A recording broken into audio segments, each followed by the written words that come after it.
RPSC 25-26 फरवरी को मुख्य परीक्षा का आयोजन करवाना चाहती है। हम सब यहाँ इकट्ठे इसलिए हुए हैं कि हमें ये परीक्षा स्थगित करवानी है। उसके पीछे बहुत सारे कारण हैं। सबसे पहले तो ये कि जब प्रीलिम्स का रिजल्ट आता है उसके बाद में सिलेबस में व्यापक बदलाव करना, खासकर आप देखो प्रबंधन में, विज्ञान में जो गाँव पृष्ठभूमि से बच्चे आते हैं, अब वो किस तरह से पढ़ाई करेंगे? ना तो मटेरियल मिल रहा है, ना चीज़ें मिल रही है। आप बाद में सिलेबस चेंज करते हो, गेम के रूल बाद में चेंज करते हो, बहुत ज़्यादा गलत है। जो प्रियंका गांधी का वो है कि लड़की हूँ लड़ सकती हूँ, हम लोग इसीलिए खड़े हैं यहाँ पे क्योंकि हमें अपने हकों के लिए लड़ना है। सर लड़कों के साथ इतनी दिक्कतें नहीं है, लेकिन लड़कियों के साथ जस्ट उल्टा है। अब जैसे मान लो कि अभी ये पेपर इसी टाइम हो जाता है और बहुत सारी लड़कियाँ ऐसी होंगी जिनकी तैयारी नहीं है, वो रह जाएंगी और अगला पेपर जब तक होगा उनकी पता नहीं सिचुएशन या तो शादी हो जाएगी या कुछ हो जाएगा, मतलब अपॉर्चुनिटी खत्म हो जाएगी। हमें पूरी उम्मीद है कि जल्द से जल्द हमें जो परीक्षा है उसको स्थगित करने का निर्णय सरकार लेगी, क्योंकि वो छात्रों के हित में है। हमने सारे प्रयास करे, 1-1.5 महीने से बच्चे लगे हुए हैं। हर एक प्रयास करने के बाद शव यात्रा निकाली, चीफ सेक्रेटरी से मुलाकात की, अपनी बात सरकार के हर नुमाइंदे तक पहुंचाई। और यहाँ बच्चे आप देखिए, ये कोई किसी पार्टी विशेष से नहीं है, ये सारे बच्चे नॉर्मल बच्चे हैं, गांव पृष्ठभूमि से, दूर दूर से, जोधपुर, दिल्ली, कहाँ से। अब 3 साल बाद वैकेंसी होगी, that is a very big thing for the girls, because उनके ऊपर और प्रेशर्स है कि शादी का टाइम आ गया एंड बहुत सारी चीजें, उनकी पढ़ाई छुड़वा दी जाएगी, फाइनेंशियल एंड ऑल, तो उनपे और अलग तरह के प्रेशर्स हैं और ज़्यादा प्रेशर्स हैं। तो मुझे लगता है कि फॉर जॉब करने वाले जो बच्चे हैं स्पेशली, क्योंकि उनको पता नहीं लगा है कि एग्ज़ाम है, ताकि वो अपनी अकॉर्डिंगली तैयारी कर सकें और छुट्टी लेके और प्लानिंग कर सकें। तो आई थिंक सबके लिए ये है कि इट विल बी बेटर कि बच्चों को सबको टाइम दिया जाए प्रॉपर। सबका साइंस बैकग्राउंड के जो बच्चे हैं उनके लिए फिर भी मैं भी थोड़ा साइंस का जो सिलेबस चेंज किया उसमें नॉन साइंस बैकग्राउंड के बच्चों के लिए इश्यूज़ हैं। जो गांव से बच्चे आते हैं उनके लिए इश्यूज़ हैं, उनको बार बार ट्रैवल करना, सिलेबस के लिए बाकी जो मटेरियल है वो कलेक्ट करना, इतना बिखरा हुआ सिलेबस है। यही है यहाँ के जितने भी छात्र यहाँ पर बैठे हैं, सिलेबस में जो बदलाव हुआ उस बदलाव को लेकर के यहाँ बैठे हैं। उस बदलाव के लिए उन्हें उचित समय नहीं मिला जितना वह उनको समय मिलना चाहिए। छात्रों की ये मांग है, सरकार को सुनना चाहिए, आरपीएससी को दोबारा उसमें सोचना चाहिए, समझना चाहिए, उनके नए आयाम स्थापित करने चाहिए। अगर कोई विद्यार्थी परेशान है तो वो कोई समय को लेकर के, जैसा कि इन्होंने बताया कि कंप्यूटर विज्ञान इनमें जो सिलेबस को लेकर के चेंजेस आए हैं, उन चेंजेस को लेकर के विद्यार्थी बैठे हैं। विद्यार्थियां शांतिपूर्वक अहिंसात्मक तरीके से यहाँ बैठे रहेंगे।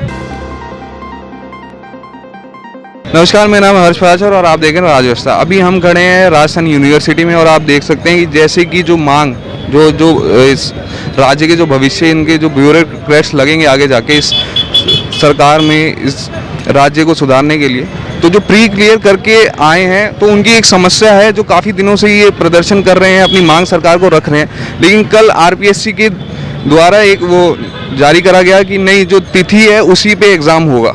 उनका स्पष्ट एक रिजिड सोच उन्होंने सामने दिखा दी है कि आप कुछ ही कर लीजिए, हम तो उसी तारीख पे एग्ज़ाम लेंगे। तो उस पर आप आगे क्या करने की रणनीति रहेगी आपकी? देखिए, सबसे पहली बात तो ये कि आरपीएससी 25-26 फरवरी को मुख्य परीक्षा का आयोजन करवाना चाहती है। हम सब यहाँ इकट्ठे इसलिए हुए हैं कि हमें ये परीक्षा स्थगित करवानी है। उसके पीछे बहुत सारे कारण हैं। सबसे पहले तो ये कि जब प्रीलिम्स का रिजल्ट आता है उसके बाद में सिलेबस में व्यापक बदलाव करना, खासकर आप देखो प्रबंधन में, विज्ञान में जो गांव पृष्ठभूमि से बच्चे आते हैं, अब वो किस तरह से पढ़ाई करेंगे? ना तो मटेरियल मिल रहा है, ना चीज़ें मिल रही है। आप बाद में सिलेबस चेंज करते हो, गेम के रूल बाद में चेंज करते हो, बहुत ज़्यादा गलत है। हमारी इतनी दरख्वास्त है आरपीएससी से कि एग्ज़ाम को हम पेपर नहीं मांग रहे हैं, हम सिर्फ डेट मांग रहे हैं, हम समय मांग रहे हैं कि थोड़ा पेपर आगे शिफ्ट हो। और हम चाहें तो अभी यहाँ जब से सारा धरना स्टार्ट हुआ है तब से एक ही मांग करें कि पेपर स्थगित किया जाए। मेन कारण है कोरोना भी था, सिलेबस भी चेंज हुआ, लोग परेशान हुए, लोगों को कोरोना हुआ, रिकवर करने 20-25 दिन लगते हैं सबको, मटेरियल नहीं थे और आप सबको पता है देश में क्या माहौल था। तो हमारी मेन मुद्दा ये है कि पेपर स्थगित किया जाना चाहिए और हम निवेदन करते हैं आज भी कि पेपर को स्थगित करने की कार्रवाई जल्द से जल्द करें, बच्चों के भविष्य को देखते हुए उनको राहत दें। ये अब राजस्थान में जैसे अशोक गहलोत जी की सरकार है और अशोक गहलोत जो प्रियंका गांधी जी हैं, दूसरे राज्यों में वो कहती हैं कि लड़कियों लड़ सकती हूँ, लड़कियों का, तो आप लड़कियों को वैसी कम अपॉर्चुनिटीज़ हैं, इतने टाइम बाद ये आई, आपने पढ़ाई करके क्लियर करा है, तो उसमें आप क्या कहना चाहेंगे? सर जो प्रियंका गांधी का वो है कि लड़की हूँ लड़ सकती हूँ, हम लोग इसीलिए खड़े हैं यहाँ पे क्योंकि हमें अपने हकों के लिए लड़ना है। सर लड़कों के साथ इतनी दिक्कतें नहीं है, लेकिन लड़कियों के साथ जस्ट उल्टा है। अब जैसे मान लो कि अभी ये पेपर इसी टाइम हो जाता है और बहुत सारी लड़कियाँ ऐसी होंगी जिनकी तैयारी नहीं है, वो रह जाएंगी और अगला पेपर जब तक होगा उनकी पता नहीं सिचुएशन, या तो शादी हो जाएगी या कुछ हो जाएगा, मतलब अपॉर्चुनिटी खत्म हो जाएगी। और हर एक लड़की के साथ ऐसा नहीं हो कि पेरेंट मतलब फैमिली सपोर्ट हो, सोसाइटी सपोर्ट हो, नहीं होता है। तो ये हमारे लिए और मुश्किल का टाइम है। इसलिए हम लोग चाहते हैं कि ये पेपर कुछ टाइम के लिए 2-3 महीने के लिए पोस्टपोन कर दे, ताकि मोस्टली लड़कियां जो है तैयारी कर रही है, जिनकी उम्मीद है इस बार, क्योंकि कुछ मैरिड है, कुछ अनमैरिड है, सबकी कुछ ना कुछ उम्मीदें हैं आगे फ्यूचर को लेके। तो प्लीज़ गवर्नमेंट से रिक्वेस्ट है कि वो एक बार इस पेपर को पोस्टपोन कर दे, ताकि जो लड़कियां हैं वो भी अपने सपने पूरे कर सकें। ताकि तुम जो कहते हो कि हाँ लड़कियों को आगे आना है, एम्पावर करना है वुमेन्स को, तो कहीं ना कहीं सरकार को डिसीजन लेना चाहिए, हम गर्ल्स के लिए स्पेशली। Thank you. अरे नहीं, सरकार को तो ऐसा है नहीं कि सरकार को अब पता लगा हो। आप काफ़ी पिछले 1-1.5 महीने से प्रयास कर रहे हैं और पिछले 15-20 दिन से तो आप काफ़ी एक्टिव हैं। कैंडल मार्च भी कराया गया आपके द्वारा, आपने सपनों की शव यात्रा भी निकाली। तो ऐसा तो नहीं है सरकार को नहीं पता, और कल शाम को एकदम से स्टेटमेंट दे देना, तो आपको उम्मीद है कहीं कि ये राजस्थान सरकार आपकी सुनेगी? देखो, हमें पूरी उम्मीद है कि जल्द से जल्द हमें जो परीक्षा है उसको स्थगित करने का निर्णय सरकार लेगी, क्योंकि वो छात्रों के हित में है। हमने सारे प्रयास करे, 1-1.5 महीने से बच्चे लगे हुए हैं। हर एक प्रयास करने के बाद शव यात्रा निकाली, चीफ सेक्रेटरी से मुलाकात की, अपनी बात सरकार के हर नुमाइंदे तक पहुंचाई है। और यहाँ बच्चे आप देखिए, ये कोई किसी पार्टी विशेष से नहीं है, ये सारे बच्चे नॉर्मल बच्चे हैं, गांव पृष्ठभूमि से, दूर दूर से, जोधपुर, दिल्ली, कहाँ से आए हैं। तो एक से आप पूछ के देखिए, कोई भी ऐसा नहीं जो राजनीति करने आए हुए यहाँ पे। सब नॉर्मल बच्चे हैं, सब प्रीलिम्स पास करके मुख्य परीक्षा दे रहे हैं। मेरे खुद मुख्य परीक्षा मैं भी दे रहा हूँ यहाँ पे। तो हम सरकार को ये कब से बता चुके हैं, उनके दिमाग में ये बात है। अब उनको एक अच्छा निर्णय लेना है, ताकि छात्र हित में एक फैसला साबित हो और एक आप कह सकते हैं कि एक अच्छा माहौल बने और अच्छे अधिकारी मिले भविष्य के लिए। और अगर सरकार नहीं मानती और रिजिड रहती है अपने डिसीजन पे कि नहीं, जो डेट निश्चित हुई है उसी पे देंगे, तो आप क्या करेंगे उसको? देखो, हमने हमारा मुख्य जो मुद्दा था, जो भी धरने का था, वो गांधीवादी तरीके से है और अशोक गहलोत जी सबसे बड़े गांधीवादी माने जाते हैं। अगर वो गांधी जी की हमारी बात नहीं मानेंगे तो फिर किसकी मानेंगे? हम युवा हैं इस राज्य के, तो हम लगातार उनसे मांग करते रहेंगे, आखिरी दम तक लगे रहेंगे। हम पीछे हटने वाले नहीं हैं। सरकार को हमारी बात माननी पड़ेगी, क्योंकि जायज़ मांग है। ऐसा नहीं कि हम कुछ ऐसा ही मांग रहे हैं, जायज़ मांग है। आप किससे भी पूछ लीजिए। कोरोना का टाइम है, सिलेबस आप चेंज करते हो। जो पहले एग्जाम दे चुके हैं वो तो जल्दी सेलेक्ट हो जाएंगे, जो पहली बार एग्जाम दे रहे हैं वो क्या करेंगे बेचारे? ना सिलेबस हो रहा है, ये देखिए आप। तो ये देखने वाली बात होगी कि आपकी जो मांग, जो जायज़ मांग आप बता रहे हैं, वो सरकार मांगती है या नहीं मानती। ठीक, तो मैम आप आप बताइए कि आप क्या मतलब इसमें देखना चाहते हैं कि सरकार आपका हित में कैसे सुनेगी, क्योंकि इतने दिन हो गए हैं आपको, लगातार आप लगे पड़े हैं, पढ़ाई छोड़ के लगे पड़े हैं आप। एक्चुअली वैसे तो मेरे साथियों ने बताया जैसे जो भी प्रॉब्लम्स हैं, क्योंकि इसमें कोई एक फैक्टर नहीं है, मल्टीपल प्रॉब्लम्स है। और मैं जो 1-2 चीज़ एक्स्ट्रा जोड़ना चाहूँगी, क्योंकि मैं खुद सेंट्रल गवर्नमेंट में जॉब में हूँ, तो इन लोगों का जो एक तरीका है कि ये प्लान्ड वे में कुछ बताते नहीं है। जैसे अब से पहले जो एग्ज़ाम हुआ था 2018 में हुआ था, तो उसके बाद इनको 2-3 साल का इनके पास टाइम था, बट इन्होंने ना कोई सिलेबस टाइम पे जारी किया।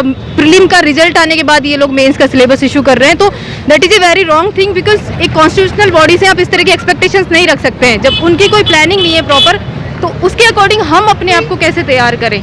तो ये एक बिग डील है। और जैसे कि हमारे जो कांग्रेस गवर्नमेंट में प्रियंका गांधी जी का एक है कि लड़की हूँ लड़ सकती हूँ, उनका है कि लेडीज को, लड़कियों को, उनको आगे आना चाहिए हर फील्ड में। तो यहाँ जो है प्रशासन भी आगे आने के लिए लड़कियों के पॉइंट ऑफ व्यू से मैं एक चीज़ ये रखना चाहूँगी कि जैसे इन्होंने 5 महीने की हड़बड़ी में जो चीज़ें की हैं, अचानक से आप नोटिफिकेशन आ जाता है, अगले महीने ही आपको प्रीलिम देना है, एंड विदिन 5 मंथ सब कुछ हो गया है। तो लड़कियां बहुत मुश्किल से लड़ झगड़ के अपने, क्योंकि बहुत कम अपॉर्चुनिटीज़ लड़कियों को मिलती हैं इन कंपेयर टू बॉयज़, तो वो आई हैं और यहाँ पर तैयारी कर रही हैं वो, तो उनकी मेहनत को आप जो है उनको सुनिए, बिकॉज उनके साथ और इश्यूज हैं। अब 3 साल बाद वैकेंसी होगी, that is a very big thing for the girls, because उनके ऊपर और प्रेशर्स है कि शादी का टाइम आ गया, एंड यू नो बहुत सारी चीज़ें, उनकी पढ़ाई छुड़वा दी जाएगी, फाइनेंशियल एंड ऑल, तो उन पे और अलग तरह के प्रेशर्स हैं, और ज़्यादा प्रेशर्स हैं। तो मुझे लगता है कि फॉर जॉब करने वाले जो बच्चे हैं स्पेशली, क्योंकि उनको पता नहीं लगा है कि एग्ज़ाम है, ताकि वो अपनी अकॉर्डिंगली तैयारी कर सकें और छुट्टी लेके और प्लानिंग कर सकें।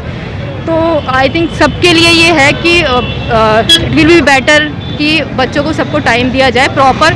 सबका साइंस बैकग्राउंड के जो बच्चे हैं उनके लिए फिर भी मे भी थोड़ा साइंस का जो सिलेबस चेंज किया है उसमें नॉन साइंस बैकग्राउंड के बच्चों के लिए इश्यूज़ हैं। जो गांव से बच्चे आते हैं उनके लिए इश्यूज़ हैं, उनको बार बार ट्रैवल करना, सिलेबस के लिए बाकी जो मटेरियल है वो कलेक्ट करना। इतना बिखरा हुआ सिलेबस है कि मैं दिल्ली में रहती हूँ और मैं क्योंकि सेंट्रल गवर्नमेंट में जॉब में हूँ, तो मेरे पास शायद उतनी रिसोर्सेज की प्रॉब्लम नहीं है। I can you know afford printer and all, सारी चीज़ें मैं प्रिंट कर सकती हूँ। क्या RBSC की बुक्स में है, क्या कोचिंग प्रोवाइड, तो भी मेरे लिए मुश्किल हो रहा है सब चीज़ों को कंपाइल करना।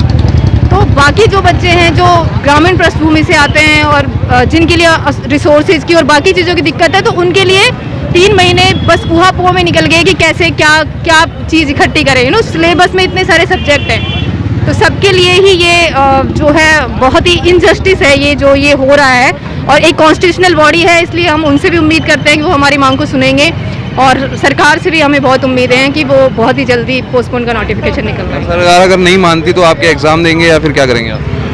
मैं पर्सनली बताऊं, मेरा तो सरेंडर करने का ही है एग्ज़ाम को, बट स्टिल मैं सबको कहूँगी कि एग्ज़ाम देना चाहिए, अपना बेस्ट लगाना चाहिए, बट ऐसा नहीं होगा कि एग्ज़ाम हमें टाइम दिया जाएगा। हमें पूरी उम्मीद है और बहुत जल्दी हमें अच्छी खबर सुनने को मिलेगी। तो सर, जैसा कि आरपीएससी ने तो साफ कर दिया है कि आवश्यक है कि 25 और 26 जो कैलेंडर के अनुसार जो डेट है उस पर एग्ज़ाम करवाना है, तो अब आगे की क्या आपकी रणनीति रहेगी? रणनीति यही है, यहाँ के जितने भी छात्र यहाँ पर बैठे हैं, सिलेबस में जो बदलाव हुआ उस बदलाव को लेकर के यहाँ बैठे हैं। उस बदलाव के लिए उन्हें उचित समय नहीं मिला जितना वह उनको समय मिलना चाहिए। छात्रों की ये मांग है, सरकार को सुनना चाहिए, आरपीएससी को दोबारा उसमें सोचना चाहिए, समझना चाहिए, उनके नए आयाम स्थापित करने चाहिए। अगर कोई विद्यार्थी परेशान है तो वो कोई समय को लेकर के है, जैसा कि इन्होंने बताया कि कंप्यूटर विज्ञान इनमें जो सिलेबस को लेकर के चेंजेस आए हैं, उन चेंजेस को लेकर के विद्यार्थी बैठे हैं। विद्यार्थी यहाँ शांतिपूर्वक अहिंसात्मक तरीके से यहाँ बैठे रहेंगे। तो लेकिन जैसे कि सर ये प्रदर्शन तो जो पहले कल शहीद स्मारक पे भी हुआ, ठीक है, काफ़ी ज्ञापन भी दिए गए, दिल्ली जाकर राहुल गांधी जी को भी उनके निवास के बाहर, कांग्रेस ऑफिस, सब जगह प्रयास जारी है। लेकिन कल शाम को आरपीएससी की तरफ से जो उनके जो आरपीएससी के जो अध्यक्ष हैं उन्होंने साफ कह दिया कि नहीं, कि आप कुछ भी कर लें। उनकी तो रिजिड सोच सामने आ गई है कि आप कितनी भी आप कर लें, लेकिन हम तो उसी तारीख, कैलेंडर को बड़ा उन्होंने ऐसे मान लिया है कि नहीं, कि उसी पे ही हमें करना है। तो अब आप अपना शेष 13-14 दिन बचे हैं आपके एग्ज़ाम में, और आप यहाँ पढ़ाई छोड़ के यहाँ बैठे हैं। सर, पढ़ाई करेंगे 13-14 दिन में कितना पढ़ लेंगे? पहली बात तो ये विद्यार्थी, 13-14 दिन एक उचित समय नहीं है पढ़ने के लिए। पहली बात का तो आपका ये जवाब। दूसरी बात कि छात्र यहाँ बैठे हैं, लोकतंत्रात्मक तरीके से बैठे हैं, लोकतंत्र को जीवित करने के लिए बैठे हैं और अपनी मांगे मनवाने के लिए बैठे हैं। तो मांगे मनवाने के लिए जो भी विद्यार्थी यहाँ पर बैठे हैं, उनका कांग्रेस का अग्रिम संगठन एनएसयूआई इनका समर्थन किया। राजस्थान विश्वविद्यालय के एनएसयूआई के तमाम कार्यकर्ता यहाँ पर मौजूद रहे, और हमारी भी सरकार से यही मांग है कि जो भी विद्यार्थी वर्ग की मांग रहती है उन मांगों को पूरा किया जाए। इतनी बड़ी संख्या में यहाँ विद्यार्थी वर्ग बैठा है, कोई 5-25 तो बैठे नहीं है यहाँ पर। अगर यहाँ पर इतनी संख्या में विद्यार्थी बैठे हैं, आप बता रहे हो कि लेटर जा जाकर, तो एक छात्रों का एक बहुत बड़ा समूह इस आरपीएससी के खिलाफ है। इसमें समय का संशोधन के लिए उचित मांग करते रहेंगे, चाहे आरपीएससी ने कह दिया हो कि कैलेंडर के हिसाब से किया जाए, और उन्होंने पहले ये चीज़ें बदल दी, लेकिन तिथियों में बदलाव हो सकता है। तो आपको उम्मीद है कि सरकार आपकी बात सुनेगी? जरूर सुनेगी, संवेदनशील सरकार है। आज से पहले भी छात्रों की आवाज़ों को सुनती रही। बीजेपी सरकार ने पहले भी बरगलाने के काम किए, लेकिन उनको भी सुना। खुद हमारे प्रदेश अध्यक्ष और राजस्थान के मुख्यमंत्री जननायक श्री अशोक गहलोत जी इस मांग को लेकर के जो रिट वाला मामला हुआ, उस प्रकरण में एसओजी बिठाई, उन्होंने लोगों को पकड़ा, हिरासत में लिया।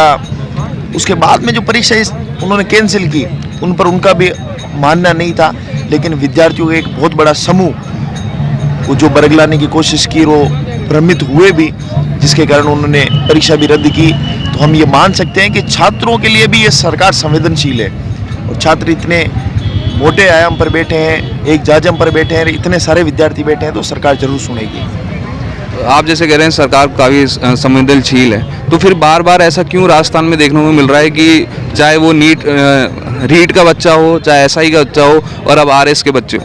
क्योंकि ये ऐसा तो है नहीं कि पढ़ना नहीं चाहते या पढ़ नहीं सकते, होशियार बच्चे हैं, वो प्री क्लियर करके बैठे हैं यहाँ पे, ठीक है, उनके, और बीच बीच में ऐसे कर रहे हैं कि जो पढ़ना नहीं चाहते, जिनका क्लियर नहीं हुआ, वो अनशन कर रहे हैं ये, ठीक है। तो उनका क्या फ़ायदा होगा? क्योंकि जिनका क्लियर ही नहीं हुआ उनको क्या मतलब, जिनका क्लियर हुआ है वही तो यहाँ पे प्रदर्शन कर रहे हैं, तो सरकार क्यों नहीं सुन रही? सरकार के जो लोग हैं जो विधायक दल के हैं, जो विधायक प्रत्याशी रहे हैं, आप देखो एक बार उनको, वो भी बार बार आरपीएससी को लेटर जारी कर रहे हैं, उनको अपने लेटर हेड पर लिख करके दे रहे हैं। हमारे खुद के एनएसयूआई के प्रदेश अध्यक्ष श्री अभिषेक चौधरी जी भी इस बात को लेकर के बार बार सरकार से मिल रहे हैं, आरपीएससी से मिल रहे हैं, उनके अध्यक्ष से मिल रहे हैं। तो ये सारी चीज़ें छात्र हितों के लिए है और छात्र हितों के लिए एनएसयूआई सर्वोपरि रही है। सरकार किसी की भी हो, कैसा भी माहौल रहा, लेकिन हमेशा भारतीय राष्ट्रीय छात्र संगठन विद्यार्थी वर्ग के लिए खड़ा रहा है, आगे भी रहेगा। ठीक है, धन्यवाद।